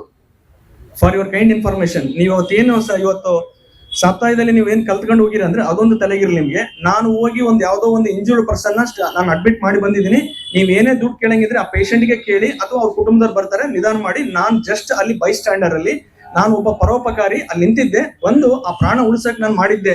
ಸೊ ನೀನ್ ಏನೇ ನನಗೆ ಡಾಕ್ಟರ್ ಫೀಸ್, ನನ್ನ ಪೇಷಂಟ್ ಫೀಸ್ ನಾನು ಕೇಳಂಗಿಲ್ಲ, ಅವ್ರಿಗೆ ಕೇಳಿ ಅಲ್ಲಿ ತನ ನೀವು ಇದು ಮಾಡಿ ಅಂತ ಹೇಳ್ಬೋದು. ಈ ಒಂದು ಕಾನೂನು ಇದೆ 2019ರಲ್ಲಿ ಇದು ಜಾರಿಗೆ ಬಂದಿದೆ. ಅದಕ್ಕೆ ದಯವಿಟ್ಟು ಎಲ್ಲೇ ನಿಮ್ಮ ಕಣ್ಣು ಮುಂದ ಯಾವುದೇ ಒಂದು ಅಪಘಾತವಾದ್ರೆ ಯಾವುದೇ ತರ ನೀವು ಹೆದರದೆ ಮಾನವೀಯತೆ ದೃಷ್ಟಿಯಿಂದ ಯಾವುದೇ ಕಾನೂನು, police station, hospital bill, court ಅಂತೇಳಿ ಎದುರದೆ ದಯವಿಟ್ಟು ಅವ್ರನ್ನ ಕಾಪಾಡಿ. ನೀವ್ ಇವತ್ತು ಕಾಪಾಡಿದ್ರೆ ನಿಮ್ಮವರು ಎಲ್ಲರೂ ಹೊರಗಡೆ ಹೋಗಿರ್ತಾರಲ್ಲ ಅವ್ರಿಗೆ ದೇವ್ರು ಎಲ್ಲೋ ಒಂದು ಕಾಪಾಡ್ತಾನಂತ ಹೇಳ್ತೀನಿ. ಅಂಡ್ ಇದರಲ್ಲಿ ಎರಡನೇದು ಬಂದು ನಮ್ಗೆ ಈ ಒಂದು ಕಾಪಾಡೋ ವಿಚಾರಕ್ಕೆ ಬಂತಂದ್ರೆ ನಾವೆಲ್ಲ ತಿಳ್ಕೋಬೇಕು. ಮುಂಬೈ ಅಟ್ಯಾಕ್ ಆಯ್ತು, ಟೆರರಿಸ್ಟ್ ಅಟ್ಯಾಕ್ ಆಯ್ತು. ಎಷ್ಟೋ ಮಂದಿ ಟೆರರಿಸ್ಟ್ ಬಂದು ನಮ್ಗೆ ಮುಂಬೈನಲ್ಲಿ 26/11 ನಮ್ಗೆಲ್ಲ ಗೊತ್ತಿರುವಂತ ವಿಷಯ. ನಿಮ್ಗೆ ಆ ಸ್ಟೋರಿ ನೆನಪಿರ್ಲಿ. ಆ ಒಂದು ಅಟ್ಯಾಕ್ ಆಗಿರುವಂತ ತಾಜ್ ಹೋಟೆಲ್ ಏನಿದೆಲ್ಲ, ಆ ತಾಜ್ ಹೋಟೆಲ್ ನಲ್ಲಿ ಟೋಟಲ್ 500 ಮಂದಿ ಗೆಸ್ಟ್ ಇದ್ರು. 500 ಮಂದಿ ಗೆಸ್ಟ್ ಇದ್ರೆ ಅಲ್ಲಿ 600 ಮಂದಿ ಗೆಸ್ಟ್ ಇದು ಟೋಟಲ್ ಸ್ಟಾಫ್ ಇದ್ರು, ಎಂಪ್ಲಾಯ್ಸ್. 36 ಟೋಟಲ್ ಬಾಕ್ಲಿಗಳು ಇದ್ವು. ಸೊ ಆ ಟೆರರಿಸ್ಟ್ ಅಟ್ಯಾಕ್ ಆಗ್ತಾ ಇದೆ, ನಮ್ಗೆ ಯಾರು ಕಂಡರಿಗೆ ಶೂಟ್ ಮಾಡ್ತಾ ಇದಾರೆ ಅವರು, ನಾವೆಲ್ಲ ಓಡೋಗ್ಬೇಕು ಅಂತ ಅಂದಾಗ 500 ಗೆಸ್ಟ್ ಇದ್ರು, 600 ಸ್ಟಾಫ್ ಏನಿದ್ರಲ್ಲ ಆ ಸ್ಟಾಫ್ ನವರಿಗೆ 36 ಗೇಟ್ ಎಲ್ಲೆಲ್ಲಿ ಹೋಗ್ಬೇಕಂತ ಎಲ್ಲ ಗೊತ್ತಿತ್ತು. ಆದ್ರೆ ಅವ್ರು ಯಾರು ಹೋಗಿಲ್ಲ. ಯಾಕೆ ಹೋಗಿಲ್ಲ? ಅಲ್ಲಿ ಬಂದಿರುವಂತ ಗೆಸ್ಟ್ ನಾವು ಉಳಿಸ್ಬೇಕು ಅನ್ನೋದಕ್ಕೆ ಹೋಗಿಲ್ಲ. ಅದಕ್ಕೆ ಇದು ಒಂದು ಶಾಕಿಂಗ್ ಆಗಿ ಒಂದು ಟಿವಿನಲ್ಲಿ ಇಂಟರ್ವ್ಯೂ ಕೊಡ್ತಾ ಇದ್ರಂತೆ. ಒಂದು ಹುಡುಗಿ, 22 ವರ್ಷದ ಒಂದು ಹುಡುಗಿ ಇಂಟರ್ವ್ಯೂ ಕೊಡ್ಬೇಕಾದ್ರೆ ಕ್ವಶನ್ ಕೇಳಿದ್ರು ಅವರು, ಹೌದಮ್ಮ ನಿನ್ಗೆ ಗೇಟ್ ಎಲ್ಲೈತೆ ಅಂತ ಗೊತ್ತಿತ್ತು, ನೀನು ಹೋದಾಗ ಟೆರರಿಸ್ಟ್ ಅಟ್ಯಾಕ್ ಆದಾಗ ಯಾಕೆ ಓಡಾಗ್ಲಿಲ್ಲ ನೀನ್? ಅಂದ್ರೆ ನಮ್ನೆ ನಂಬ್ಕೊಂಡ್ ಬಂದಿರುವಂತ ಗೆಸ್ಟಿಗೆ ನಾವು ಮೋಸ ಮಾಡ್ದಂಗ ಆಗುತ್ತೆ ಸರ್, ನಾವು ಹೋಗ್ಲಿಲ್ಲ ಅಂತಂದಂತೆ. ಅವಾಗ ಅಮೆರಿಕನ್ ಹಾರ್ವರ್ಡ್ ಯೂನಿವರ್ಸಿಟಿ ಅಂತ ರಿಯಲ್ ನಡೆದಿದ್ದು ಒಂದು ಯೂನಿವರ್ಸಿಟಿ ಅವರು ಬಂದ್ರಂತೆ. HR ಡಿಪಾರ್ಟ್ಮೆಂಟ್ ಅಂತ ಇರುತ್ತೆ, ಹ್ಯೂಮನ್ ರಿಸೋರ್ಸ್ ಡಿಪಾರ್ಟ್ಮೆಂಟ್. ಅಂದ್ರೆ ನೀವು ಇಷ್ಟು ಮಂದಿ ಇದೆಯಲ್ಲ, ಇಷ್ಟು ಮಂದಿ ಕಂಟ್ರೋಲ್ ಮಾಡುವಂತ ಯಾವುದೇ ಒಂದು ಫ್ಯಾಕ್ಟರಿ ಇರಲಿ, ಆಫೀಸ್ ಇರಲಿ, ಒಬ್ರು HR ಅಂತ ಇರ್ತಾರೆ, ಹ್ಯೂಮನ್ ರಿಸೋರ್ಸ್ ಅಂತ ಹೇಳಿ. ಆ ಹ್ಯೂಮನ್ ರಿಸೋರ್ಸ್ ಎಲ್ಲ ಕಂಟ್ರೋಲ್ ಮಾಡ್ತಿರ್ತಾರೆ. ಫಾರ್ ಎಕ್ಸಾಂಪಲ್ ಇವ್ರು MBBS MD ಇರ್ಬೋದು, ಡಾಕ್ಟರ್ಸ್. ಕೊಲಂಬಿಯಾ ಏಷ್ಯಾದಾಗ ಹೋಗ್ರಿ ನೀವು ಹಾಸ್ಪಿಟಲ್ ಬೆಂಗಳೂರಲ್ಲಿ, ಅಲ್ಲಿ ಎಂಟರ್ ಸ್ಟಾಫ್ ನ ಮೇಂಟೈನ್ ಮಾಡೋದು ಒಬ್ಬ MBA ಗ್ರಾಜುಯೇಟ್ ಮಾಡ್ತಿರ್ತಾನೆ. ಯಾವಾಗ ಬಂದ್ರಿ ಡಾಕ್ಟರ್, ಯಾವಾಗಿಲ್ಲ ಅಂತ ಹೇಳಿ. ಅಂದ್ರೆ ಆ ವ್ಯಕ್ತಿಗೆ ಬಂದು ಅವ್ರ ಹಾರ್ವರ್ಡ್ ಯೂನಿವರ್ಸಿಟಿ ಅವ್ರು ಶಾಕ್ ಆಗ್ತಾರೆ. ಇದು ನಮ್ಮ ದೇಶದಲ್ಲಿ ಅಸಾಧ್ಯ, ಭಾರತ ದೇಶದಲ್ಲಿ ಅದು ಹೆಂಗಾಯ್ತು ಅಂತ ರತನ್ ಟಾಟಾಗ್ ಬಂದು ಕೇಳ್ತಾರೆ. ಆ ಹಾರ್ವರ್ಡ್ ಯೂನಿವರ್ಸಿಟಿ ಅವ್ರು ಬಂದು, ಹೆಂಗೆ ಇದು ನಿಮ್ ಸ್ಟಾಫ್ ಯಾವ ಪರಿ ಲೈಕ್ ಎಷ್ಟು ನಿಯತ್ತಿದ್ದಾರೆ ಏನ್ ಕತೆ ಅಂತ ಕೇಳಿದಾಗ ಅವ್ರಿಗೆ ಶಾಕಿಂಗ್ ಏನ್ ಬಂತ ಗೊತ್ತಾ? ಈ ಏನ್ 600 ಮಂದಿ ಸ್ಟಾಫ್ ಇದ್ರು ಆ ತಾಜ್ ಹೋಟ್ಲಲ್ಲಿ, ಆ ತಾಜ್ ಹೋಟ್ಲಾಗಿರೋರು ಯಾರು ಸಿಟಿ ಇರೋಲ್ಲ ಅಂತೆ, ಎಲ್ಲ ನಮ್ಮಂಗ ಹಳ್ಳಿನವ್ರ ಅಂತ. ಅವರು ಹಳ್ಳಿಯಿಂದ ಬಂದು ಆ ಹೋಟೆಲ್ ನಲ್ಲಿ ಕೆಲಸ ಮಾಡ್ತಿರೋದಕ್ಕೆ ನಮ್ಮ ಹಳ್ಳಿಗಳಲ್ಲಿ, ನಮ್ಮ ವಾತಾವರಣದಲ್ಲಿ ಮಾನವೀಯತೆ ದೃಷ್ಟಿ ನಮಗೆ ಕಲಿಸಿದ್ದಾರೆ. ಸೊ ನಮಗೆ ಈ ಒಂದು ಕಾಯ್ದೆ ಈಗ ಬಂದಿರಬಹುದು, ಬಟ್ ನಾವ್ ಯಾವಾಗೋ ಇದೀವಿ. ಆದ್ರೂ ಕೂಡ ಒಂದ್ ವೇಳೆ ಹೆದರ್ಕೊಂಡಂತ ಪರಿಸ್ಥಿತಿ ಬಂದಾಗ ದಯವಿಟ್ಟು ಹೆದರ್ಬೇಡ್ರಿ. ಯಾರೇ ನೀವು ಒಂದು ಪರೋಪಕಾರಿ ಆಗ್ರಿ, ಆ ಪರೋಪಕಾರಿ ಪ್ರಕಾರ ಕಾಯ್ದೆ ಇದೆ. ಯಾರಾದ್ರೂ ನಿಮಗೆ ಪೊಲೀಸು ನಿಮ್ ಪರ್ಸನಲ್ ಇನ್ಫಾರ್ಮೇಶನ್ ಕೇಳಿದ್ರು ಕೊಡಂಗಿಲ್ಲ. ನೀವು ಸರ್ ನಾನು ಅಲ್ಲಿ ಬಂದಿದ್ದೆ, ನನಗೆ ಏನು ಗೊತ್ತಿಲ್ಲ, ಸಹಾಯ ಮಾಡ್ಬೇಕಾಗಿ ಬಂದಿದ್ದೆ ಅಷ್ಟೇ ಅಂತಂದ್ರೆ ಬಿಟ್ಬಿಡ್ಬೇಕು. ಅದು ಇರೋದು. ನೀವು ಸಾಕ್ಷಿ ಹಾಕ್ರಿ, ನೀವು ನೋಡಿರಿ ಅಂತಂದ್ರೆ ಇಲ್ಲ ನನಗೆ ಬರೋಲ್ಲ, ದಯವಿಟ್ಟು ಅದನ್ನ ಹೇಳ್ರಿ ಅಂತ ಹೇಳ್ತಾ. ಅಂಡ್ ದಯವಿಟ್ಟು ಹೀರೋಸ್ ಅಂದ ತಕ್ಷಣ ಯಾರಂತ ನಾವು ಅನ್ಕೊಂತೀವಿ ಕಾಮನ್ ಆಗಿ. ನಾನು ಹೇಳಿದೆ ನಮ್ಮ ದೇಶ ಕಾಯ್ತು, ಇಷ್ಟೆಲ್ಲ ನಾವು ಸಮಾಧಾನವಾಗಿ ಕೂತ್ಕೊಂಡಿವಿ ಅಂದ್ರೆ ಅಲ್ಲಿ ದೇಶ ಕಾಯ್ತಿರ್ತಾರೆ. ನಾವು ದಿವಸ ರಾತ್ರಿ ಆರಾಮ್ ಮಲ್ಕೊಂತೀವಿ ಅಂದ್ರೆ ಯಾರಿಗೋಸ್ಕರ? ಪೊಲೀಸರಿಗೋಸ್ಕರ. ಇವರೆಲ್ಲ ರಾತ್ರಿ ಡ್ಯೂಟಿ ಮಾಡ್ತಾರಂತಾನೆ ನಾವು ಆರಾಮ್ ನಮ್ಮ ಮನೆಯಲ್ಲಿ ನಾವು ಮಲಗ್ತೀವಿ. ಸೊ ಅವರು ಹೀರೋಸ್, ಇವರು ಹೀರೋಸ್. ನಾವೇನ್ ಮಾಡ್ತೀವಿ ಕಾಮನ್ ಆಗಿ? ಡಾಕ್ಟರ್ಸ್ ಏನ್ ಮಾಡ್ತೀವಿ ಯೂಶಲಿ, ಒಂದು ಪ್ರಾಣ ಉಳಿಸ್ಯಾರ ಅಂತ ತಕ್ಷಣ ಆ ಡಾಕ್ಟ್ರಿಗೆ ನಾವೇನಂತೀವಿ? ಪ್ರಾಣ ಉಳಿಸಿದಕ್ಕಾಗಿ ನಾವು ಅವರು ದೇವ್ರಂತಾನೆ ನಾವು ಕಾಣ್ತೀವಿ, ಹೌದಾ? ಅದೇ ರೀತಿ ವಕೀಲರು ಏನ್ ಮಾಡ್ತಾರ? ಆ ಡಾಕ್ಟರ್ ಒಂದು ಪ್ರಾಣ ಉಳಿಸಿದ್ರೆ ವಕೀಲರು ಏನ್ ಮಾಡ್ತಾರೆ? ಆ ಕೇಸ್ ಗೆಲ್ಸಿಕೊಟ್ಟು ಆ ಮನೆ ಕುಟುಂಬ ನಡೀತಿರುತ್ತೆ, ಆ ಕೇಸ್ ಮೇಲೆನೆ ನಿಂತಿರುತ್ತೆ ಜೀವ. ಆ ಒಂದು ಕೇಸ್ ಗೆಲ್ಸ್ಕೊಟ್ರೆ ಎಂಟರ್ ಆ ಕುಟುಂಬ ಉಳಿಸ್ಕೊಟ್ಟಾಗ. ಸೊ ವಕೀಲರು ಹೀರೋ, ಡಾಕ್ಟರ್ ಹೀರೋ, ವಕೀಲರು ಹೀರೋ, ನಮ್ಮ army people hero, police hero. ನೀವು 52 ಮಂದಿ ಕರ್ಕೊಂಡು ಹೋಗೋ ಬಸ್ ಡ್ರೈವರ್, ನೀವ್ಯಾಕೆ ಹೀರೋ ಅಲ್ಲ? ನೀವು ಹೀರೋ ಅಲ್ಲ? 52 ಮಂದಿನ ನೀವೆಲ್ಲ ಜೀವನ ನಿಮ್ ಕೈಗಿರುತ್ತೆ. ಒಂದೊಂದ್ಸರಿ ನೋಡ್ತೀರಿ, ಬಹಳಷ್ಟು ಮಂದಿ ನಾನು ವಿಡಿಯೋಸ್ ನೋಡ್ತಾ ಇರ್ತೀನಿ, ಡ್ರೈವರ್ಗೆ ಹಾರ್ಟ್ ಅಟ್ಯಾಕ್ ಬಂದಿರುತ್ತೆ, ಇಮಿಡಿಯೇಟ್ಲಿ ಅಲ್ಲಿ ಸಾಯ್ತಾ ಇರ್ತಾನೆ ಜಸ್ಟ್ 5 ನಿಮಿಷದಲ್ಲಿ ಪಾಪ ಅವ್ರಿಗೆ. ಆದ್ರೂ ಕೂಡ ಸೈಡ್ ಆಗ್ತಾನ ಅದ್ ಗಾಡಿ, ಸೈಡ್ ಆಗಿ ನಿಂದ್ರಿಸ್ತಿರ್ತಾನೆ. ಅಂದ್ರೆ ನನ್ನ ನಂಬ್ಕೊಂಡ್ ಬಂದಿರುವಂತ ಈ ಬಸ್ನಾಗಿರೋ ಪ್ಯಾಸೆಂಜರ್ ಉಳಿಬೇಕಂತ ಹೇಳಿ. ಸೊ ದಯವಿಟ್ಟು ನಾನು ಅವ್ರು ಹೀರೋ, ಅವ್ರು ದೊಡ್ಡವರು, ಅವರು ಇದು ಅಂತೇಳಿ ಯಾವತ್ತು ಆ ಮನೋಭಾವನೆ ಇಟ್ಕೊಳಕ್ ಹೋಗ್ಬೇಡಿ. ನಿಮ್ಮ ಕೆಲಸಕ್ಕೆ ನೀವು ಹೀರೋನೇ. ಇದಕ್ಕೆ ಒಂದು ಅಜ್ಜರು, ಕೊಪ್ಪಳ ಅಜ್ಜರು ಒಂದು ಬಾರಿ ಬ್ಯೂಟಿಫುಲ್ ಸ್ಟೋರಿ ಹೇಳಿದ್ರು. ಆ ಸ್ಟೋರಿ ನಿಮ್ ತಲೆಗಿರ್ಲಿ ಯಾವಾಗ್ಲೂ. ಹುಡುಗಿಗೆ ಮಗಳಿಗೆ ಕನ್ನೆ ನೋಡಿರ್ತಾನೆ, ವರ ನೋಡಿರ್ತಾನೆ. ಈ ಓಣಿನಲ್ಲಿ ಹುಡುಗ ಅಂತ ಅಲ್ಲಿ ಕಲ್ಲು ಹೊಡಿತಿರ್ತಾನ, ಕಲ್ಲು ಹುಡುಗನ್ ಮಾಡ್ಕೊಂಬಿಡಮ್ಮ ಅಂತ ಹೇಳ್ತಾನ.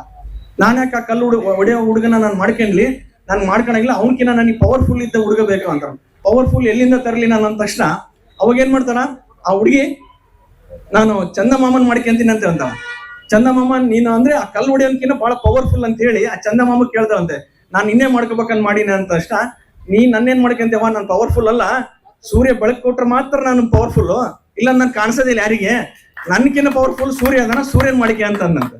ಹೌದಾ ಅಂತೇಳಿ ಮತ್ತೆ ಸೂರ್ಯ ದೇವ್ ಕಡೆ ಹೋಗ್ದಂತೆ. ಸೂರ್ಯ ಅದಕ್ಕೆ ಕೇಳ್ತಾನಂತೆ, ನಾನು ನಿನ್ನೆ ಪವರ್ಫುಲ್ ಇಡೀ ಭೂಮಿಗೆ, ನಾನು ನಿನ್ನೆ ಮದುವೆ ಮಾಡ್ಕೊಂತೀನಿ ಅಂತ. ಹೌದು ನೀನ್ ಹೇಳಿ ಕರೆಕ್ಟ್, ನಾನು 10 ನಿಮಿಷ 10 ಸೆಕೆಂಡ್ ಅಲ್ಲೇ ನಾನು ಭೂಮಿಗೆಲ್ಲ ಬೆಳಕು ಕೊಡ್ತೀನಿ, ನಾನು ಪವರ್ಫುಲ್ಲೇ. ಆದ್ರೆ ನಾನು ಎಂತ ಪವರ್ಫುಲ್ ಇದ್ರು ಕೂಡ ನನಗೆ ಮಾಡ ಅಡ್ಡ ಬಂತಂದ್ರೆ ನಾನು ಯಾವ ಸೂರ್ಯನೂ ಕಾಣೋದಿಲ್ಲ ಏನಿಲ್ಲ, ನನಗಿನ್ನ ಪವರ್ಫುಲ್ ಮಾಡ ನೀನು ಹೋಗಿ ಮಾಡರ್ನ್ ಮದುವೆ ಮಾಡ್ಕೊಂಡಂತ. ಅಂದ್ರೆ ಈ ಮೇಘ ಏನಿರ್ತಾರ ಆ ಮೇಘನ ಅಂತ.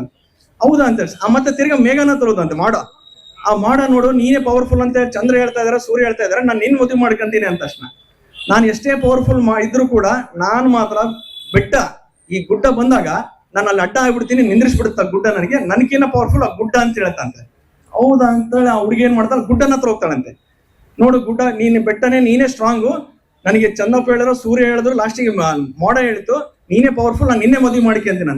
ನಾನು ಎಲ್ಲಿ ಪವರ್ಫುಲ್, ಯಾರು ಹೇಳಿದ್ರಮ್ಮ? ನಾನು ಎಷ್ಟೇ ಪವರ್ಫುಲ್ ಇದ್ರು ಕೂಡ ಆ ಕಲ್ಲೊಡೆನದಾನಲ್ಲ, ಅವ್ನ 2 ಏಟ್ ಹಾಕಿದ್ರೆ 2 ಓಡಾಗ್ಬಿಡ್ತೀನಿ, ಅವ್ನ್ ಪವರ್ಫುಲ್ ಅಂತ. ಅಂದ್ರೆ ಇದ್ರ ಅರ್ಥ ದಯವಿಟ್ಟು ಅವ್ರು ಪವರ್ಫುಲ್, ಅವರು ಶಾಣ್ಯರು, ಅವರು ಒಳ್ಳೆಯರು ಅದೆಲ್ಲ ಬೇಡ. ನೀವು ಶಾಣ್ಯರೇ, ನೀವು ಒಳ್ಳೆಯರೇ, ನೀವು ಎಜುಕೇಟೆಡ್, ನೀವು ಎಲ್ಲ. ದಯವಿಟ್ಟು ಇನ್ಫೀರಿಯಾರಿಟಿ ಕಾಂಪ್ಲೆಕ್ಸ್ ಬರೋದು ಬೇಡ. ನಿಮ್ಮ ಕೆಲಸಕ್ಕೆ ನೀವೇ ಹೀರೋ ಅಂತ ಹೇಳ್ತೀನಿ ಇದು ವಿಚಾರದಲ್ಲಿ. ಅಂಡ್ ಈ ಒಂದು ಇದರಲ್ಲಿ ರಿಕ್ವೆಸ್ಟ್ ನಾನು ನಮ್ಮ ಡಿಪಾರ್ಟ್ಮೆಂಟ್ ಅವರಿಗೆ ರಿಕ್ವೆಸ್ಟ್ ಮಾಡೋದೇನಂದ್ರೆ, ಈ ಬೆಂಗಳೂರು ಸಿಟಿ ಪೊಲೀಸ್ ಒಂದು ಆ್ಯಪ್ ಮಾಡಿದ್ದಾರೆ.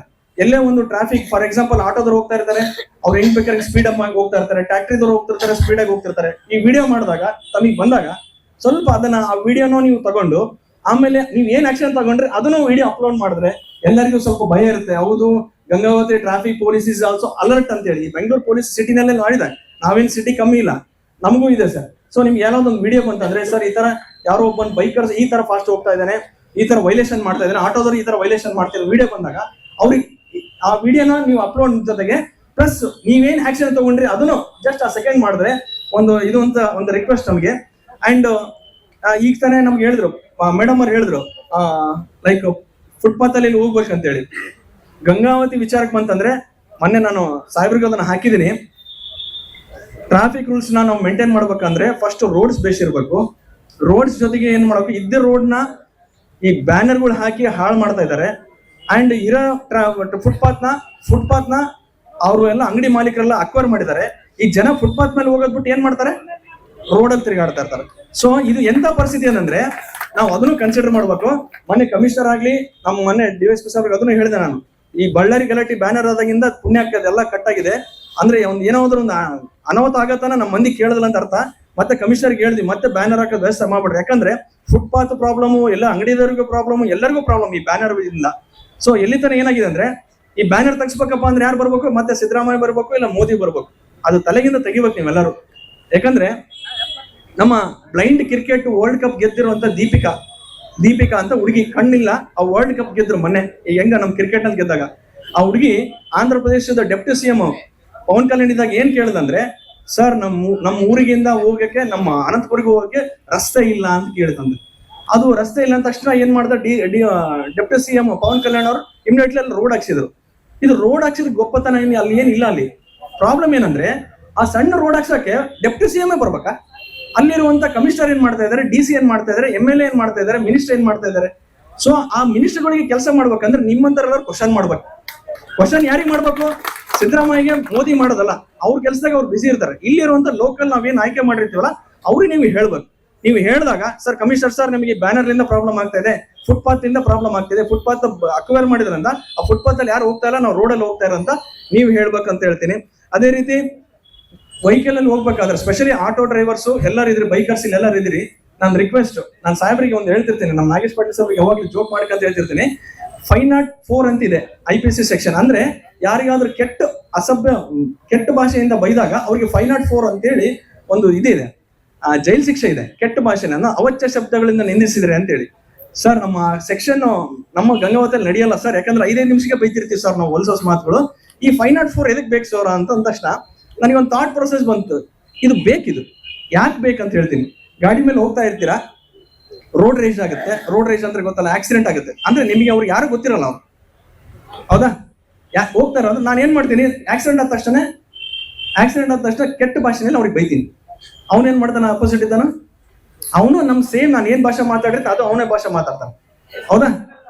ಸಿಂಪಲ್ ಆಲೋಚನೆ ಮಾಡ್ರಿ. ಅಲ್ಲಿಂದ ಸ್ಟಾರ್ಟ್ ಆಗತ್ತೆ ಜಗಳ, ಅಲ್ಲಿಂದ ಮೈಕ್ ಐತನ ಬರ್ತೀನಿ, ಏನಂತ ಹೋಗ್ತೀವಿ, ಮಕ್ಕದ ಮುಂದೆ ಏನಂದಿರ್ತೀವಿ, ಹೊಲ್ಸೋಸ್ ಬೈತೀವಿ. ಸಮ್ಟೈಮ್ಸ್ ಹೊಡಿಬೇಕಾಗುತ್ತೆ, ಜಗಳ ಆಗ್ತದೆ. ಸಮ್ಟೈಮ್ಸ್ ಸಾಯ್ಲಬಹುದು. ನಾನು ಹೊಡೆಯುವ ಉದ್ದೇಶ ಇರೋದಲ್ಲ, ಬಟ್ ಹೊಡೆದಾಗ ಅವ್ನಿಗೆ ಎಲ್ಲೋ ತಗಲಿ ಅವ್ನು ಸಾಯ್ಬಹುದು. ಅಂದ್ರೆ ಒಂದು ಕೆಟ್ಟ ಭಾಷೆ ಎಲ್ಲಿಂದ ಎಲ್ಲಿಗೆ ಹೋಯ್ತು, ಹೌದಾ? ಅದೇ ರೋಡ್ ರೇಸ್ ಆಗ್ಬೇಕಾದ್ರೆ, ಆಕ್ಸಿಡೆಂಟ್ ಆಗ್ಬೇಕಾದ್ರೆ ನೀವ್ ಹೋಗಿ ಏನ್ ಸರ್ ನಿಮ್ ತಪ್ಪು ಸರ್ ಅಂತಷ್ಟು ಅವನೇನಂತಾನ ಸಾರಿ ಸರ್ ಅನ್ಬೋದು, ಇಲ್ಲಾಂದ್ರೆ ಸರ್ ನಿಮ್ದು ಸರ್ ತಪ್ಪು ಸರ್ ಅನ್ಬೋದು. ಸರ್ ಅಂತ ಬಂದಾಗ ಸರ್ ಇಲ್ಲ ಸರ್ ನಿಮ್ದು ಸರ್, ಅವಾಗ ಏನಾಗುತ್ತೆ, ಇಲ್ಲ ಸರ್ ನಿಮ್ದು ತಪ್ಪು ಸರ್, ಇಲ್ಲ ಸರ್ ನಿಮ್ದು ತಪ್ಪು ಅಂದ್ರೆ ಈ ಸರ್ ಅನ್ಕಂತಿದ್ದಾಗ ಏನಾಗುತ್ತೆ, ಅಲ್ಲಿ ಯಾವುದೇ ತರ ಒಂದು ಘಟನೆ ಆಗೋದಿಲ್ಲ. ಸೊ ಆ 504 ಅನ್ನೋದು ಬಹಳ ಇಂಪಾರ್ಟೆಂಟ್. ಸೊ ನಾವು ಏನ್ ಮಾಡ್ರಿ, ಯಾವತ್ತೇ ಆಗ್ಲಿ ರೋಡ್ ರೇಸ್ ಮಾಡ್ಬೇಕಾದ್ರೆ ಯಾರಿಗೂ ಉದ್ದೇಶ ಇರೋದಿಲ್ಲ, ಯಾರಿಗೂ ಇದೇ ಇರಲ್ಲ, ಸ್ಪೀಡ್ ಅಪ್ ಇರಲ್ಲ, ಏನಿರಲ್ಲ, ಏನೋ ಒಂದು ಸಮ್ ಟೈಮ್ ಆಗಿರುತ್ತೆ. ಆದಾಗ ದಯವಿಟ್ಟು ಸಿಟ್ಟಿಗೆ ಎದ್ದೇಳ್ಬೇಡ್ರಿ. ಫಸ್ಟ್ ಸ್ವಲ್ಪ ಕೂಲ್ ಆಗಿ, ಅವ್ರು ಎಷ್ಟೇ ಸಿಟ್ಟಿಗಿರ್ಲಿ, ನೀವು ಮಾತ್ರ ಒಂದ್ ಸ್ವಲ್ಪ ಕೂಲ್ ಆಗಿ ನೀವು ಹೇಳಿದಾಗ ಆಟೋಮೆಟಿಕ್ ಆ ರಿಯಾಕ್ಷನ್ ಅದೇ ಬರುತ್ತೆ. ಅದೊಂದು ಬಹಳ ಇಂಪಾರ್ಟೆಂಟ್ ತಲೆಗಿಡ್ರಿ. ಅಂಡ್ ಡ್ರೆಸ್ ಕೋಡ್, ಇವತ್ತು ಪೊಲೀಸರು ನಮ್ಗೆ ಒಂದು ಸಾಪ್ತಾಹಿಕ ಕಾರ್ಯಕ್ರಮ ಇದೆ, ಡ್ರೆಸ್ ಕೋಡ್ ಹಾಕೊಂಬರಿ ಅಂದಿದ್ದಕ್ಕೆ ನೀವು ಎಲ್ಲ ಡ್ರೆಸ್ ಕೋಡ್ ನಿಜವಾಗ್ಲಿ ಹೇಳ್ರಿ, ಹೌದಾ, ಸತ್ಯವಾಗ್ಲಿ ಹೇಳ್ರಿ. ನನ್ ರಿಕ್ವೆಸ್ಟ್ ಹೇಳ್ತೀನಿ, ಇವತ್ತು ಕಾಕಿ ನೋಡಿದ ತಕ್ಷಣ ಎಲ್ಲರೂ ಹಂಚ್ಕೊಂತಾರ, ಹೌದಾ, ಕಾಕಿಯಲ್ಲಿ ನಿಂತಾರ ಅಂದ್ರೆ ಎಲ್ಲ ನಂಚನ್. ಇವತ್ತು ಕೋರ್ಟ್ ವಕೀಲರು ಅಷ್ಟೇ, ನಾವೆಲ್ಲರೂ ನಮ್ಗೆ ಗೌರವ ಕೊಡೋದೇ, ನಮ್ಗೆ ಇವತ್ತೆಲ್ಲ ನಾವು ಇಲ್ಲಿ ಬಂದು ಮಾತಾಡ್ತಾ ಇದೀವಿ ಅಂದ್ರೆ ಬಿಕಾಸ್ ಆಫ್ ದಿಸ್ ಕೋರ್ಟ್. ಯಾಕೆ ನಿಮಗೂ ಒಂದು ಗೌರವ ಬೇಕಲ್ಲ. ನಿಮ್ಗೆ ಕರ್ನಾಟಕ ರೂಲ್ಸ್ 12 ಸೆಕ್ಷನ್ ಅದ್ರ ಪ್ರಕಾರ ನಿಮ್ಗೆ ಕಂಪಲ್ಸರಿ ಕಾಕಿ ಡ್ರೆಸ್ ಹಾಕೋಬೇಕನ್ನೋ ರೂಲ್ ಇದೆ. ಬಟ್ ನೀವು ಹೋದ ತಕ್ಷಣ ತೆಗೆದ್ರೆ ನಿಮ್ಗೆ ವ್ಯಾಲ್ಯೂ ಇರಲ್ಲ. ದಯವಿಟ್ಟು ನೀವು ಆಟೋ ಡ್ರೈವರ್ಸ್ ರಿಕ್ವೆಸ್ಟ್ ಮಾಡ್ತೀನಿ, ಏನ್ ದೊಡ್ಡದಲ್ಲ, ಸೆಕೆಗಾಲದಲ್ಲಿ ಹಾಫ್ ಸ್ಲೀವ್ಸ್, ಚಳಿಗಾಲದಲ್ಲಿ ಫುಲ್ ಸ್ಲೀವ್ಸ್ ಹಾಕೊಂಡು ದಯವಿಟ್ಟು ಸೇವೆ ಮಾಡ್ರಿ. ಯಾವತ್ತಿರ್ಲಿ ನಿಮ್ ಆಟೋ ಇದೆಯಲ್ಲ, ಕಾಕಿ ಹಾಕೊಂಡ್ರೆ ನಿಮ್ ಹೆಸರು ಹಾಕೊಂಡ್ರೆ ನೇಮ್ ಪ್ಲೇಟ್. ನಾನು ಅವಾಗ್ಲೇ ಹೇಳಿದೆ, ನಿಮ್ ಕೆಲಸನೂ ಏನ್ ಕಮ್ಮಿ ಅಲ್ಲ, ಯು ಆರ್ ಆಲ್ಸೋ ಹೀರೋಸ್. ನೀವು ನಿಮ್ಮ ಹೆಸರುಗಳು ಹಾಕೊಂಡ್ರೆ ದಯವಿಟ್ಟು ಹಾಕೊಂಡ್ರೆ ಪ್ರೌಡ್ ಫೀಲ್ ಆಗಿ ಆಗಿರಲ್ಲ. ಈಗ ನಾವು ನಮ್ಮ ಕೋರ್ಟ್ಗೆ ನಾವು ಮಾಮೂಲಾಗಿ ಹೋಗೋದಕ್ಕೂ ನಮ್ಮ ಕೋರ್ಟ್ ಹಾಕೊಂಡು ಹೋಗೋದಕ್ಕೂ ಡಿಫ್ರೆನ್ಸ್ ಹೆಂಗಿದೆ. ಇದೇ ನೀವು ಪೊಲೀಸರ ಸಾಹೇಬರು ಸಿವಿಲ್ ಡ್ರೆಸ್ ಹಾಕೊಂಬಂದ್ರೆ ಅವ್ರನ್ನ ಯಾರು ಕೇಳ್ತಾರ, ಹೌದಾ, ಅವ್ರಿಗೆ ಕಾಕಿನೇ ಡ್ರೆಸ್ ಅವ್ರಿಗೆ ವ್ಯಾಲ್ಯೂ, ನಮ್ಮ ವಕೀಲರಿಗೆ ಇದೇ ವ್ಯಾಲ್ಯೂ, ನಿಮಗೆ ಇದೇ ಕಾಕಿ ಏನಿದೆ ಇದೇ ವ್ಯಾಲ್ಯೂ. ಸೊ ಅದನ್ನ ದಯವಿಟ್ಟು ಮೇಂಟೈನ್ ಮಾಡ್ರಿ. ಅಂಡ್ ಇನ್ನೂ ಒಂದು ಸೆಕ್ಷನ್ ತೆಗೆದ್ರು ಮೊನ್ನೆ, ಹಿಟ್ ಅಂಡ್ ರನ್ ಅಂತ ಮಾಡಿದ್ರು. ಮೊನ್ನೆ ಮೋದಿ ಗೌರ್ಮೆಂಟ್ ಬಂದಾಗ 2019 ನಲ್ಲಿ ಹಿಟ್ ಅಂಡ್ ರನ್ ಅಂತ ಒಂದು ಕೇಸ್ ಬಂತು. ಆ ಕೇಸ್ ಮಾಡಿದಾಗ 10 ವರ್ಷ ಜೈಲ್ ಶಿಕ್ಷೆ ಇತ್ತು ಅದಕ್ಕೆ. ಅದನ್ನ ಕೆಪ್ಟಿನ್ ಅಬ್ಯಾನ್ಸ್ ಮಾಡಿದ್ದಾರೆ, ತೆಗೆದಿಲ್ಲ ಇನ್ನಾದ್ರು. ಅಂದ್ರೆ ಅದನ್ನ ಸದ್ಯಕ್ಕೆ ಸಸ್ಪೆಂಡ್ ಮಾಡಿದ್ದಾರೆ. ಯಾಕೆ ಮಾಡಿದ್ದಾರೆ? ಸಸ್ಪೆಂಡ್ ಮಾಡಿದ್ದಾರೆ. ಯಾಕೆ ಮಾಡಿದಾರೆ ಅಂದ್ರೆ, ಇಲ್ಲೆಲ್ಲ ಲಾರಿ ಓನರ್ಸ್ ಏನಾದ್ರೆ ಎಲ್ಲರೂ ಸ್ಟ್ರೈಕ್ ಮಾಡಿದ್ರಿ, ನೆನಪೈತಾ? ಅದೇ ಲಾಸ್ಟ್ ಸ್ಟ್ರೈಕ್ ಅನ್ಕೊಂಡಿ ನೀವು. ಆ ಸ್ಟ್ರೈಕ್ ಮಾಡಿದಕ್ಕೆ ಅದನ್ನ ಮಾಡಿದ್ರು. ಏನಂದ್ರೆ ಕೆಪ್ಟಿನ್ ಅಬ್ಯಾನ್ಸ್, ಅದನ್ನ ತೆಗೆದಿಲ್ಲ ಇನ್ನ, ಹಂಗೆ ಐತೆ ಸದ್ಯ. ಆಸ್ ಆಫ್ ನೌ ಅದನ್ನ ಸಸ್ಪೆಂಡ್ ಮಾಡಿಟ್ಟಿದ್ದಾರೆ. ಮೋಹಿನ್ ಅಂತ ಹೇಳಿ ನಮ್ಮ ಒಬ್ರು ಲಾರಿ ಡ್ರೈವರ್, ಹೈದರಾಬಾದ್ ಪಾಪ, ಅವ್ರು ಇಲ್ಲೆಲ್ಲೋ ಹುಬ್ಳಿಗೆ ಹೋಗ್ತಾ ಇದ್ದ. ಬಸವಪಟ್ಟಣದಲ್ಲಿ ಒಂದು ಇನ್ಸಿಡೆಂಟ್ ಆಯ್ತು. ನನಗೆ ಎದಕ್ ತೆಗೆದ್ರು ಅದು ಅಂತ ನನ್ಗೆ ಗೊತ್ತಾಯ್ತು. ಆಮೇಲೆ ಅವ 7 ವರ್ಷದ ಮಗು ರೋಡ್ ದಾಟಬೇಕಾದ್ರೆ ಅವ್ನು ಲಾರಿ ಹೊಡೆದ್ಬಿಟ್ಟ ಪಾಪ. ಅದು ಆಕ್ಸಿಡೆಂಟ್. ಅದು ಆಕ್ಸಿಡೆಂಟ್. ದಯವಿಟ್ಟು ಹೇಳ್ತೀನಿ, ಉದ್ದೇಶ ಬೇರೆ, ಆಕ್ಸಿಡೆಂಟ್ ಬೇರೆ. ಅಲ್ಲಿ ಏನು ಉದ್ದೇಶ ಇಲ್ಲ, ಅಚಾನಕ್ ಹೋಗಿದ್ದಾನೆ. ಅದು ಡ್ರೈವರ್ ತಪ್ಪಿರ್ಬೋದು, ಆ ಹುಡುಗನ್ ತಪ್ಪಿರ್ಬೋದು. ಆಕ್ಸಿಡೆಂಟ್ ಅಂತ ಆಯ್ತು. ಅಲ್ಲಿ ಬಸವಪಟ್ಟಣದಾಗ ಕೇಳ್ತೀರಾ, ಆ ಆಕ್ಸಿಡೆಂಟ್ ಆದ್ಮೇಲೆ ಅವನಿಗೆ ಹೊಡೆದ್ರೆ ಅವ್ನು ಅಲ್ಲೇ ಟಾಯ್ಲೆಟ್ ಮಾಡಿದಾನೆ. ಅಂತ ಪರಿ ಹೊಡೆದಿದ್ದಾರೆ ಪಾಪ ಅವನಿಗೆ. ಸೊ ಹಿಟ್ ಅಂಡ್ ರನ್ ಅಂತಂದ್ರೆ ಏನಾದ್ರೆ, ಆ ಕೇಸ್ನಲ್ಲಿ 10 ವರ್ಷ ಜೈಲ್ ಶಿಕ್ಷೆ ಇದೆ. ಅಂದ್ರೆ ಆಕ್ಸಿಡೆಂಟ್ ಆದ್ಮೇಲೆ ನೀವೇನಾದ್ರೂ ಪರಾರಿ ಆದ್ರೆ ಪೊಲೀಸ್ ಇನ್ಫಾರ್ಮೇಶನ್ ಮಾಡ್ಲಾರ್ದಂಗೆ ಅವ್ರಿಗೆ 10 ವರ್ಷ ಜೈಲ್ ಶಿಕ್ಷೆ ಇತ್ತಂತ. ನಾವು ಏನೋ ಅದಾಗೈತೆ ಬಿಡು, ಆ ಘಟನೆ ಅಂತ ಇದ್ದಾಗ ಜನ ಬಿಡ್ತಾರ ಅಲ್ಲಿ. ಇದು ಒಂದು ಸಮಸ್ಯೆ, ಮೇನ್ ಸಮಸ್ಯೆಗೆ ಇದು ಆಗಿರೋದು. ಎಂತ ಇದು ಇರ್ಲಿ, ದಯವಿಟ್ಟು ಆ ಟೈಮಲ್ಲಿ ನೀವು ಏನ್ ನಾನು ಹೇಳ್ದಲ್ಲ ಪರೋಪಕಾರಿ ಅಂತೇಳಿ ಆ ಒಂದು ಕಾಯ್ದೆ ಇದೆ, ಹೆದರ್ಕೊಳ್ಳೋ ಅವಶ್ಯಕತೆ ಇಲ್ಲ. ಆ ಟೈಮಲ್ಲಿ ಮಾಬ್ ಇದ್ದಾಗ ಯಾರಿಗೂ ಹೇಳಿ ಕೆಲಸ ಅದು. ಒಬ್ಬ ಮನುಷ್ಯನಿಗೆ 10 ಮಂದಿ ಒಂದು ಹೊಡಿತಾರ ಅಂದ್ರೆ ಅದು ಹೇಳಿತನ, ಅದು ಧೈರ್ಯತನ ಅಲ್ಲ, ಏನೂ ಅಲ್ಲ. ಸೊ ಆ ಟೈಮಲ್ಲಿ ಅನಿವಾರ್ಯ ಆಗುತ್ತೆ. ನೀವು ಸೀದಾ ಸ್ಟೇಷನ್ಗೆ ಬಂದಂದ್ರೆ ಈ ತರ ಆಗಿದೆ ಅಂತಂದ್ರೆ ಡೆಫಿನೆಟ್ಲಿ ಪೊಲೀಸ್ ಏಡ್ ಮಾಡ್ತಾರೆ. ಅಲ್ಲೇ ಇದ್ದಂತ ಪೇಷಂಟ್ ನ ಯಾವುದೇ ಇದ್ರು ಕೂಡ ದಯವಿಟ್ಟು ಸೇವ್ ಮಾಡ್ರಿ ಅಂತ ಹೇಳ್ತೀನಿ. ಅಂಡ್ ಇನ್ನೊಂದು ರಿಕ್ವೆಸ್ಟ್ ಮಾಡ್ತೀನಿ, ರೋಡ್ ಅಲ್ಲಿ ಇರ್ಬೇಕಾದ್ರೆ ಸರ್ ಹೇಳಿದ್ರು, ಪ್ರಕಾಶ್ ಸರ್ ಹೇಳಿದ್ರು, ರೋಡ್ ನ ಹೋಗ್ಬೇಕಾದ್ರೆ ಲಾರಿ ಈ ಸೈಡ್ ಇರ್ಬೇಕು, ಮಿಡ್ಲು ಕಾರ್ ಇರ್ಬೇಕು, ಇದೈತೆ. ನಾವು ನ್ಯಾಷನಲ್ ಹೈವೇ ಹೋಗ್ಬೇಕಾದ್ರೆ ನೋಡ್ತಾ ಇರ್ತೀವಿ, ನ್ಯಾಷನಲ್ ಹೈವೇದಲ್ಲೆಲ್ಲ ಸೈನ್ಸ್ ಬೋರ್ಡ್ಸ್ ಇರುತ್ತೆ, ಓಕೆ ಎಲ್ಲ ಮಾಡ್ತೀವಿ. ದಯವಿಟ್ಟು ನನ್ನ ಆಟೋ ಡ್ರೈವರ್ಸ್ಗೆಲ್ಲ ರಿಕ್ವೆಸ್ಟ್ ಮಾಡ್ತೀನಿ, ಇಲ್ಲಿ ಯಾರೇನಿದ್ರೆ ಟ್ಯಾಕ್ಸಿ ಡ್ರೈವರ್ಸ್ಗೆ, ರೋಡಲ್ಲಿ ಹೋಗ್ಬೇಕಾದ್ರೆ ನಾನು ರಾಜ ಅಂತಾರ ಫೀಲ್ ಆಗ್ಬಾರ್ದು. ನಿಮ್ಮ ಮನೇಲಿ ಮಾತ್ರ ನೀವು ರಾಜ, ಹೊರಗಡೆ ಬಂದಾಗ ನಮ್ಮಂಗೆ ಪ್ರಜೆ. ನೀವು, ನಾನು ಪ್ರಜೆ, ನೀವು ಪ್ರಜೆ, ಎಲ್ಲರ ಪ್ರಜೆ. ಈ ರಾಜ ಅನ್ನೋ ಫೀಲಿಂಗ್ ಇರ್ತಲ್ಲ, ನಮ್ಮ ಅಪ್ಪನ ರೋಡ್ ಅನ್ನಂಗೆ ಇರ್ತೀವಿ ನೋಡು, ಅದು ಬಿಡ್ಬೇಕು ಎಲ್ಲರೂ ದಯವಿಟ್ಟು. ನೋಡಿರ್ಬೇಕಾದ್ರೆ ನಾನು ನೋಡ್ತಾ ಇರ್ತೀನಿ, ಹಾರ್ ಹೊಡಿತೀವಿ ಮಕ್ಳಲ್ಲಿ, ಹಾರ್ ಹೊಡೆದು ಸರ್ಕಣಲ್ಲ. ಪ್ರಾಣಿಗಳಿಗೆ ಹೊಡಿರ್ಬೇಕಾದ್ರೆ ಹಾರ್ನು, ಅವು ಪ್ರಾಣಿಗಳು ಸರ್ಕಂತವ್, ಮನುಷ್ಯರು ಸರ್ಕಣಲ್ಲ. ಅಂದ್ರೆ ಈ ರಾಜ ತರ ಫೀಲ್ ಆಗ್ತಾನೆ. ದಯವಿಟ್ಟು ರಾಜ ಅಲ್ಲ, you are a just citizen, ಪ್ರಜೆ ನೀವು. ಮನೆಯಲ್ಲಿ ನಾನು ರಾಜ, ಹೊರಗಡೆ ಮಾತ್ರ ನಾನು ಪ್ರಜೆ ಅಂತ ನಿಮ್ ತಲೆಗಿರ್ಲಿ. ಅಂಡ್ ಲಾಸ್ಟ್ ಒಂದು ಹೇಳ್ಬೇಕಂದ್ರೆ, ಇವತ್ತಿಗೆ ನನ್ನ ಒಂದು ರಿಕ್ವೆಸ್ಟ್ ಎಲ್ಲಾ ಡ್ರೈವರ್ಸ್ಗೆ, ಅಂಬೇಡ್ಕರ್ ಸರ್ಕಲ್, ನೀಲ್ಕಂಠೇಶ್ವರ ಗುಡಿಯಿಂದ ಅಂಬೇಡ್ಕರ್ ಸರ್ಕಲ್ ಬಲ್ಲಿಂದ ಈ ಕಡೆ ಹೋಗ್ಬೇಕಾದ್ರೆ ಯಾರು ಸರ್ಕಲ್ ಆಗ್ತೀರಿ ಕೈ ಹತ್ರ, ನಿಜವಾಗ್ಲೂ ಹಾರ್ಟ್ಫುಲ್ ಆಗಿ ಹೇಳ್ರಿ. ಯಾರು ಸರ್ಕಲ್ ಮಾಡಿ ಎಡಗಡೆಯಿಂದ ಸರ್ಕಲ್ ಆಗಿ ಹೋಗ್ತೀರಿ ಹೇಳಿ? ಯಾರು ಹೋಗಲ್ಲ. ದಯವಿಟ್ಟು ಹೇಳ್ತೀನಿ, ಯಾರು ನಗ್ಲಿ, ಯಾರ್ದು ಏನೇ ಮಾಡ್ಲಿ, ನಿಮ್ಮ ರೂಲ್ಸ್ ನೀವು ಮೇಂಟೈನ್ ಮಾಡ್ರಿ. ನೀವು ಮಾತ್ರ ನಾನ್ ಸರ್ಕಲ್ ದಾಟೆ, ನಾನು ಲೆಫ್ಟ್ ಸೈಡ್ ರೋಡ್ ಐತೋ ಬಿಟ್ಟೈತೋ ಗೊತ್ತಿಲ್ಲ, ನಾನ್ ಟ್ರಾಫಿಕ್ ರೂಲ್ಸ್ ಮೇಂಟೈನ್ ಮಾಡ್ತೇನೆ ಅಂತ ನಿಮ್ಗೆ ಯಾರು ಚೇಂಜ್ ಆಗೋದು ಬೇಡ, 10 ಮಂದಿ ಚೇಂಜ್ ಆದ್ರೆ ಸಾಕು. ನಮ್ಗೆ ಇಲ್ಲಿ ಬಂದು ಇಷ್ಟೊತ್ತನ ನಾವು ಮಾತಾಡೋದಕ್ಕೂ ಒಂದು ಅರ್ಥಪೂರ್ಣ ಇರುತ್ತೆ. ಆ ರಿಕ್ವೆಸ್ಟ್ ಮಾಡ್ತೀನಿ, ಅಂಬೇಡ್ಕರ್ ಸರ್ಕಲ್ ಈ ಕಡೆಯಿಂದ ಬಂದಾಗ ಎಲ್ಲರೂ ನಿಮ್ ಪಾಡಿ ನೀವು ಕೀಪ್ ಲೆಫ್ಟ್ ಮಾಡ್ರಿ, ಎಲ್ಲ ಕಂಟ್ರೋಲ್ ಇಡುತ್ತಾ. ಅಂಡ್ ಲಾಸ್ಟ್ ಫೈನಲಿ ಇನ್ನೊಂದು ಹೇಳಿ ನಾನು ಮಾತು ಮುಗಿಸ್ಬಿಡ್ತೇನೆ.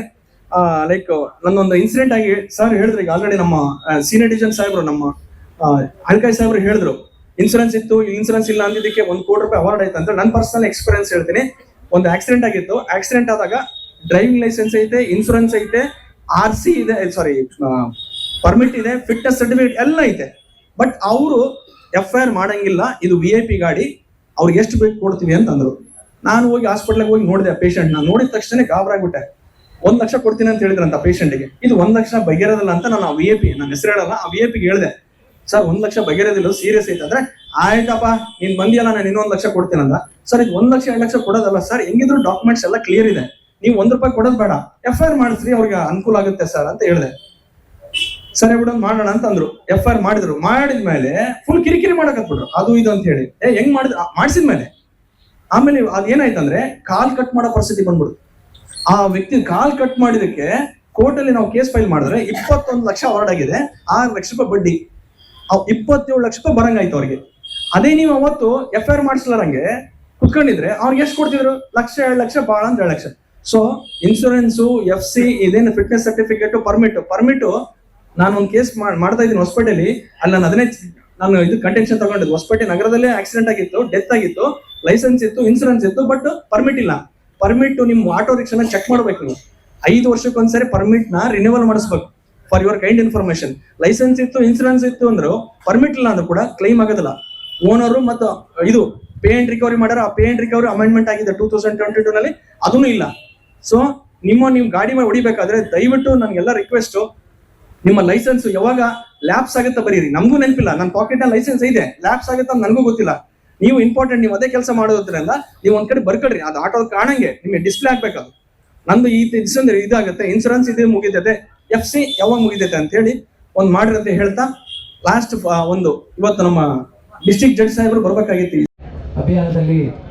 ಇಲ್ಲಿವರೆಗೆ ನಮ್ಮ ಜೊತೆ ಸುದೀರ್ಘವಾಗಿ ಸಾಹೇಬರುಗಳು ತಮ್ಮ ವಿಚಾರಗಳನ್ನು ಹಾಗೂ ಈ ಸಭೆಗೆ ಅತಿಥಿಗಳಾಗಿ ಆಗಮಿಸಿ ವೇದಿಕೆ ಮೇಲೆ ಆಸೀನರಂಥ ಗೌರವಾನ್ವಿತ ನ್ಯಾಯಾಧೀಶರಾದ ಸನ್ಮಾನ್ಯ ಶ್ರೀ ಹಳ್ಳಿಕಾಯಿ ಸಾಹೇಬ್ರವರೇ, ಸನ್ಮಾನ್ಯ ಶ್ರೀ ನಾಗೇಶ್ ಪಾಟೀಲ್ ಸಾಹೇಬ್ರವರೇ, ವೇದಿಕೆ ಮೇಲೆ ಆಸೀನರಂಥ ಎಲ್ಲ ಬಾರ್ ಕೌನ್ಸಿಲಿನ ಅಧ್ಯಕ್ಷರೇ, ಪದಾಧಿಕಾರಿಗಳೇ, ಮಾನ್ಯ ವೈದ್ಯಾಧಿಕಾರಿಗಳೇ, RTO ಸರ್ ಅವರೇ, ನನ್ನ ಸಹಪಾಠಿಗಳೇ, ನಾನು ಜೀವಂತ ಇದ್ರೆ ನನ್ನ ಪ್ರಯಾಣ 2 ಗಾಲಿ 3 ಗಾಲಿ 4 ಗಾಲಿ ಮೇಲೆ, ಆದರೆ ಅದೇ ನಾನು ಸತ್ತರೆ ಗಾಲಿ ಇಲ್ಲದ 4 ಜನರು ಹಿಡಿದುಕೊಳ್ಳುವ ಚಪ್ಪರ ಮೇಲೆ ಹೋಗ್ತದೆ.